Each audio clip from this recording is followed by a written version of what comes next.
Hey everybody, it's Neil. Check out what I have here. I have some hubcaps. And you can see right here, I have just a bare wheel. And I got curb rash extraordinaire going on all around the edges. It's nasty because these cars, for some reason, I think the hubcap or the wheel is out further than the tire. So it just does that. But the solution to that is, ta-da, this here. These are hubcaps. They come wrapped up really nice.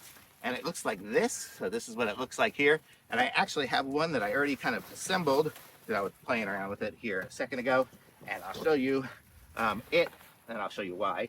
But then this is it here because it's got the little Tesla emblem in there. So when you're installing this on, what you want to do is you want to line it up with the valve stem, because otherwise you're never going to be able to fill your car with air. So there, lined up, and you just push it in, boom, boom, boom, boom, boom, boom, and I think that's everywhere. Okay, it's installed. So look at that. It looks so nice and looks nice. Hopefully it's maybe going to be good in aerodynamic too. But I'll show you the other reason why I did that was on this one here. I'll show you these other pieces too. It comes with two different types of Tesla emblems. You get the ones here with the black with the silver or the black with the red. My car's silver, so I put the silver one on.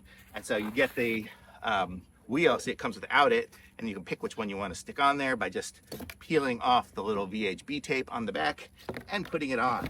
And then it comes with this as well. So like in here, I don't know, you probably can't even see it. I can't barely see it, but there's a little bit of the wheel showing. I could go and put this on there around the edge of the wheel to cover that up if I wanted to, and I will not because I think it looks fine like this. But look at this, you see it covers up all my curb rash. If I get new curb rash on it, I guess I can go ahead and replace these instead of having to replace wheels. So it's going to be a way better design. And these are super cool. They're shiny. They look great on my Tesla. So thumbs up for sure.